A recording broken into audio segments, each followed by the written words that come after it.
We are now ready to place our design on the cast. So we'll start with the rest seats.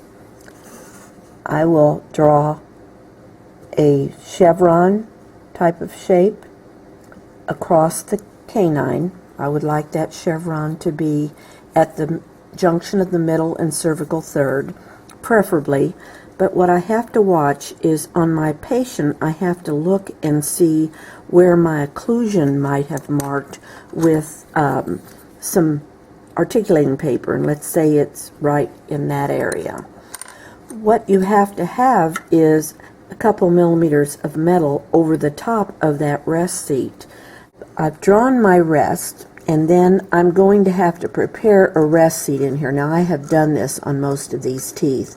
So what we want to prepare is a chevron shape. We want it to be deeper at this point than at this apex of our chevron, and it will go down again. What that serves the purpose of is that, let's say we only had 2 canines left on this tooth, we're going to get some stability if it's a little higher in the middle than at the 2 sides. Also, I want it to be into the tooth at least a millimeter, and I want to create a chevron where nothing is going to slip off of this. In other words, this point in here is deeper than the point right out here on the tooth on this lower tooth surface. So I have prepared this. You would do this with an inverted cone, or you could do it with an end cutting diamond and then come back and remove any undercuts in this area. So I have done that on both of my canines. So if you have not and you have a cast, you might want to stop this and go ahead and prepare your 2 canines. Then I'm going to go ahead and draw my design back on that area. There's my design, and I'm putting it in red so that I'll remember this is my diagnostic cast. Remember, I'm going to remember then that I have to do this in the patient's mouth. Alright, our design called for cast circumferential clasp, which is the clasp of choice for a Kennedy class 4 and a Kennedy class 3. And we talked about having an embrasure rest between our 2 premolars, and we're going to bring an arm around to the mesiofacial on that. We have to have these 2 cingulum rests on the canines, on the maxillary canines, to have support for the framework in this edentulous area. I'm going to be preparing my rest seats. And an embrasure rest, you're going to remove about 1.5 millimeters of material at the marginal ridge. And then you want the rest to be positive as far as a seat. You want this point right in here to be deeper than the marginal ridge. You don't want the rest to slide down that hill. You want it to be deeper in that fossa area.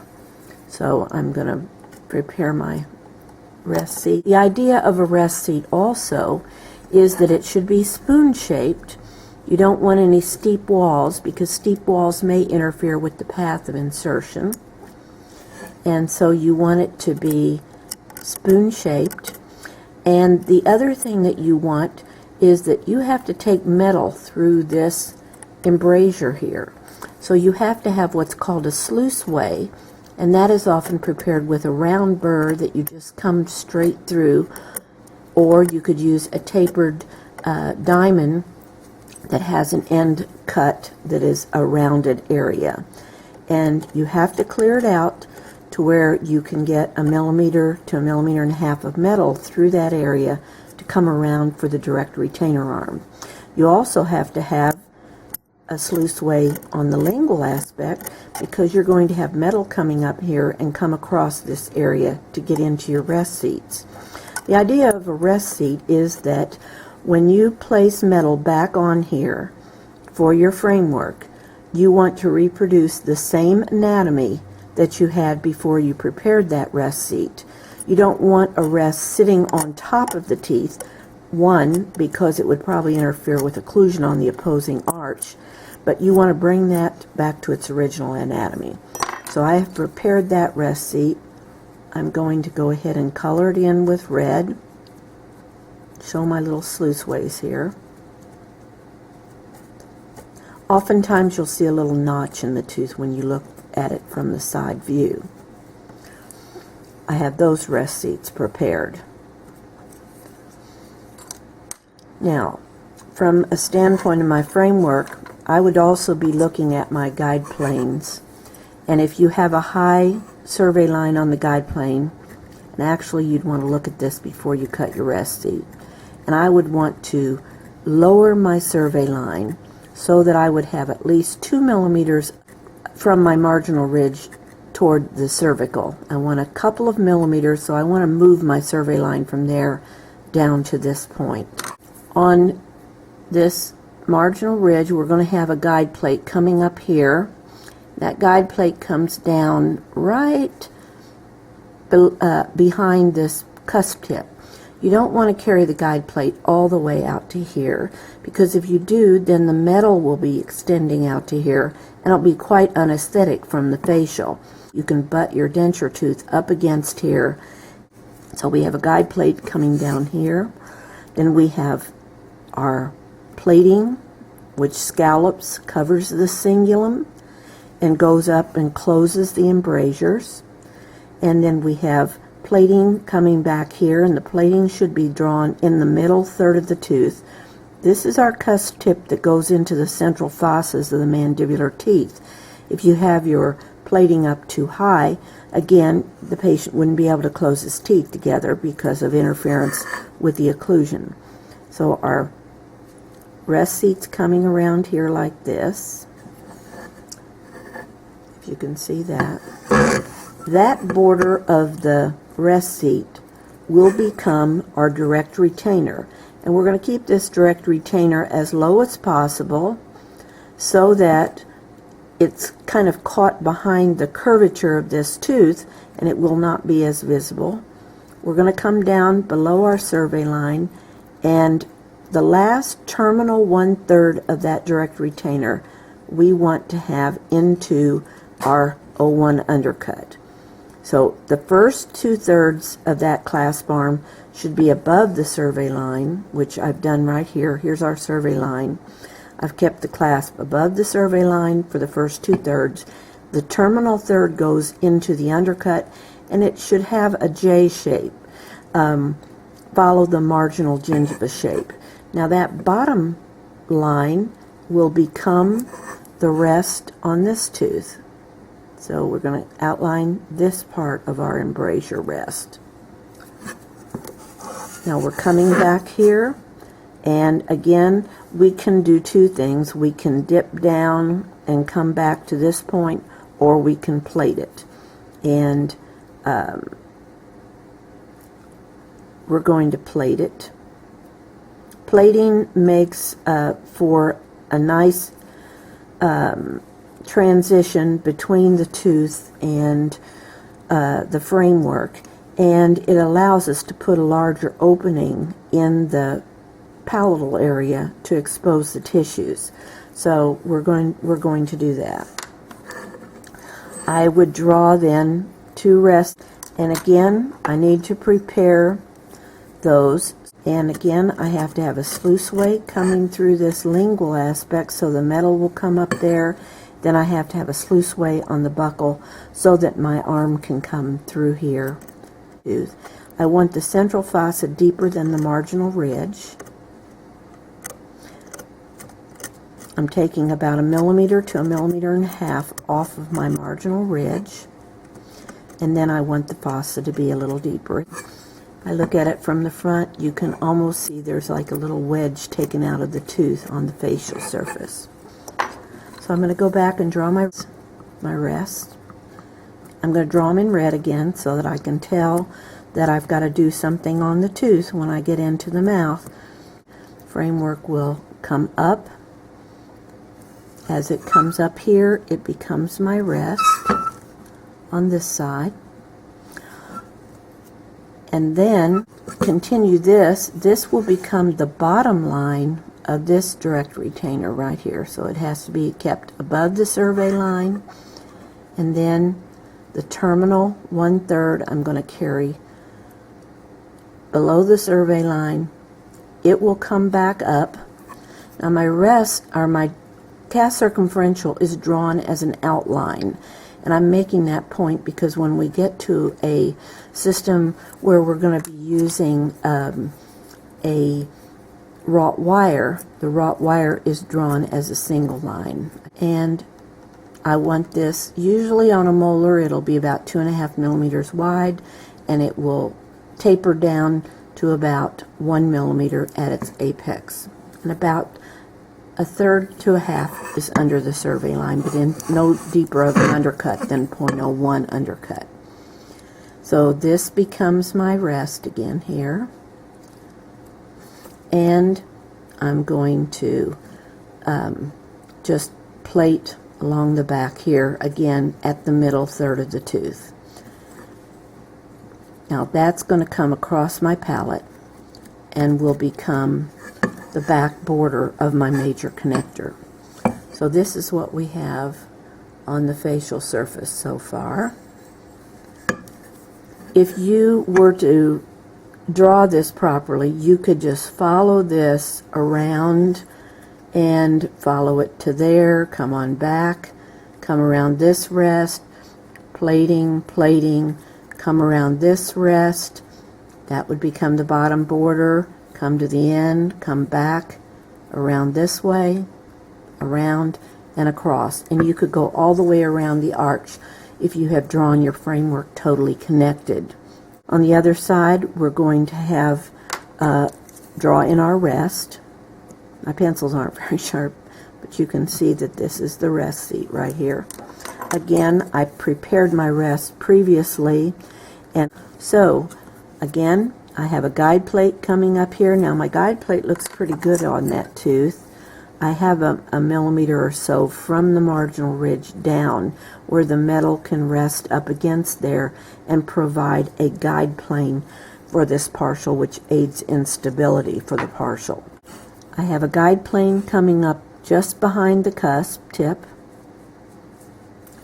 and it comes up and it will become a scalloped effect covering the cingulum, going over and closing the contact point, and it will come through here.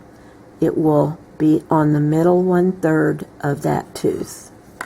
Now I have again embrasure rest in here, embrasure rest, so that metal will come through here, the arm will come forward, is what I'm planning for. Here's my rest seat. I'm going to go through my sluiceways. I'm putting them in red so I'll remember. Now, my lingual plate comes here, goes up, it comes around this rest right here. That becomes the top arm of my direct retainer over here. So sometimes we have to actually cut a little retentive area, and you would do it with a round burr, and that would be just a small groove in this area of the tooth, a small groove, and that groove kind of fades out or feathers out as it goes back to where the arm is. So you prepare a little bit of a groove. You have to be careful not to go into the dentin. If you end up going into the dentin, you have a problem. All right, we're looking at our survey line here, and this is going to become the top border of my direct retainer. So I'm going to come down here. I'm going to go into my undercut, grab that 01 undercut. Now I would mark my 01 undercut again, but I already did put it on the surveyor and look at it, but my 01 undercut was right there in that area. So I'm going to come back. So I came up, went into that. I've kind of got a J shape on that direct retainer. I'm going to come on back in here, and that will become this rest right here. If I were to come across right there, I would be coming to get this right here. I would be coming to get this right here. Okay? Now, I am going to make a notation on my cast that I prep undercut, because I did prep a little undercut there to remind me again when I go back to the patient that I need to do that. All right, so we've come through here with our rest. We're going to follow it back, middle third of the tooth, and it will go into that, close that embrasure. It will come back here, middle third of the tooth to avoid occlusion, and that's going to go up and become our rest, our embrasure rest back here. So I've already cut these rests in here. So prepare my embrasure rest here.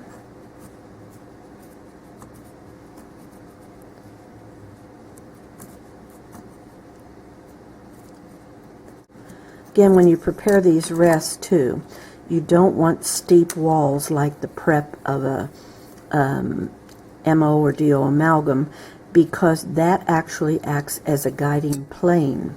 So I'm a little steep right here, and I would want that rest to be a little more spoon-shaped. So I might take that wall down just a little bit so that I don't have these deep vertical walls that interfere with the path of placement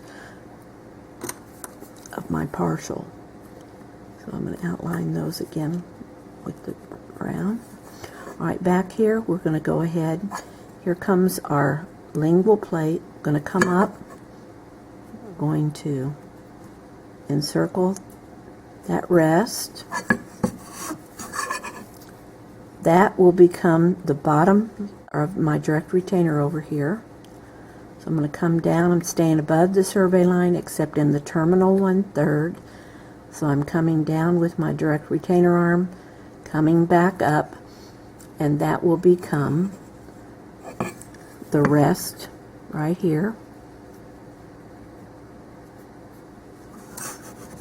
Got out of the picture. Become the rest right here. And then I will carry it back, middle third of the tooth. You never want it to be at the gingiva. If it's at the gingiva, that means the metal will be at the gingiva and it will pack food down into the sulcus. The laboratory technician will actually block out some in here so that we're not jamming food down into the sulcus. So coming on across with our posterior aspect of our framework. Now that posterior aspect can never be beyond the vibrating line, posterior to the vibrating line. Otherwise, when the patient says ah or sneezes or drinks water, material will get up under that framework. All right, so we have the posterior of our partial denture. Then we needed to decide whether we were going to do facings or whether we were going to do base attachment. And on the maxillary, if the patient has a real high smile line, we'd like to have it look like there's teeth emerging out of those tissues and not have an unsightly flange showing when the patient smiles. So in this particular case, we would like to have, this is a kind of a dirty cast, we would like to have facings, because facings will look like they emerge out of the gingival area, or we could have something called reinforced acrylic ponics, and they also would look like they're emerging out of the gingiva. The facing is especially used when you have a deep vertical bite and you don't have much room in here to have, for instance, a space and then base attachment on top of it, which takes up space, and then acrylic on top of that. The metal facing has just a thin layer of metal through here. The wrap takes a little more acrylic room also. So these teeth are pretty short. I think we'll do facings across here. And the facing will come down, this marginal ridge will become the line of our facing. And our facing will come right across the ridge here and it will join the facing on the other side. So now we have a completed framework, but what we would like to do is, if it's possible, we'd like to open this up for the patient so that he can feel his own tissues, and it just makes for a more comfortable framework for the patient. So I'm going to measure in here 8 millimeters, which is right about there. And my posterior bar or strap of my major connector has to be a minimum of 8 millimeters in width. So I'm using this, and that's a 7 mark there. I added 1 millimeter to it, and I'm going to put a little 8 there to remind you. The side borders of your major connector have to be a minimum of 7 millimeters. So I could come all the way up to here if I wish. And in here, again, I could come all the way up to this point. And the anterior border needs to be a minimum of 8 to 10 millimeters. But the other thing to think about is that we don't want the junction of where the metal comes to be right at the area where the tongue forms its S sounds. So we do tend to come down the slope a little bit, and we would like the metal to end where it becomes flush with the rugae. So we'd probably come through here right about here, because if you see this prominent rugae, it sticks up, and if our metal ends right at that part, right in that area, it will be ending in front of one of these, and it won't be as noticeable because this will be higher than our metal. So we're going to connect the dots here, and we have thus opened the palate up considerably for our patient to feel his own tissues. Now I'd like that probably to be a little more symmetrical than I did it, but I'd probably come on back down here a little bit from that slope, and I think that would be a little bit.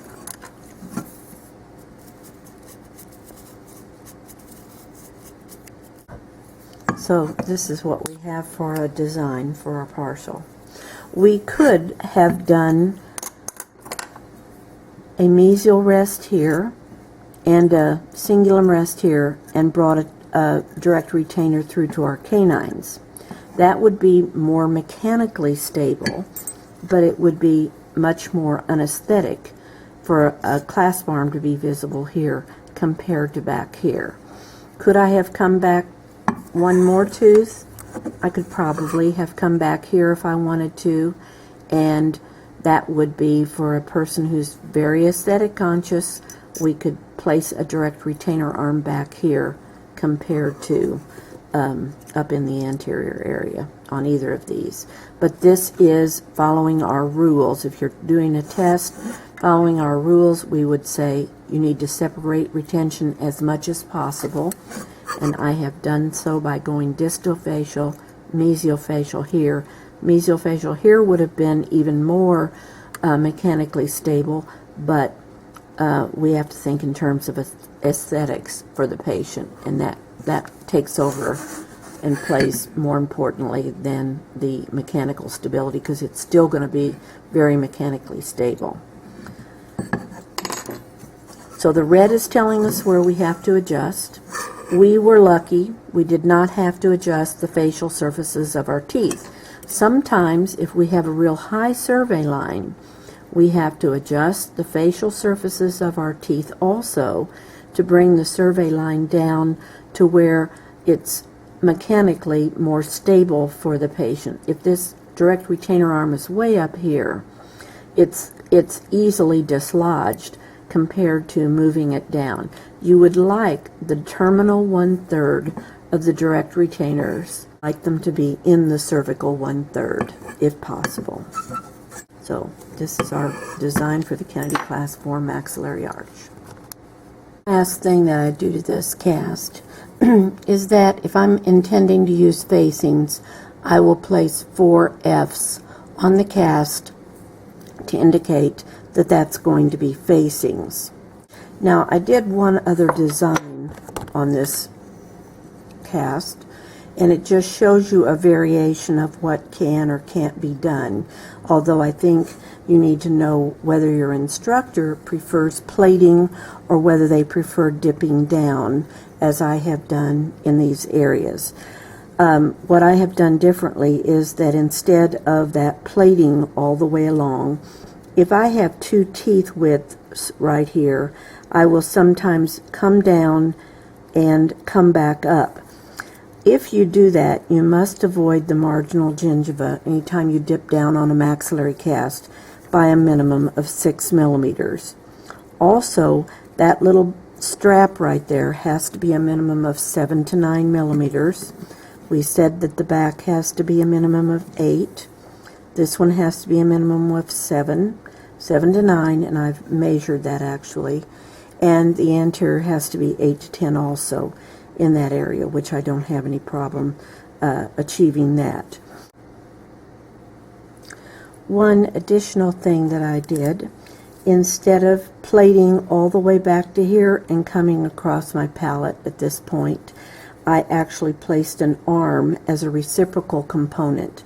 Remember, every clasp assembly has to have a rest, a reciprocal component which keeps the tooth from moving in that direction when a direct retainer on the opposite side flexes into an undercut. So you will always find those three components along with this minor connector as parts of a clasp assembly. In the anterior area, if I want to do something called a reinforced acrylic ponic, I do the same thing that I did for facings, which was to come down this guide plate here, come straight across the ridge. But for reinforced acrylic ponics, which are sometimes called wraps, I'm going to make a little piece of metal comes off here and comes forward. In the actual case, a denture tooth is hollowed out and secured to this metal that is placed in the anterior ear here. So I'll have 3 wraps on this, 3 more wraps on this one. 1 for each tooth that is being replaced.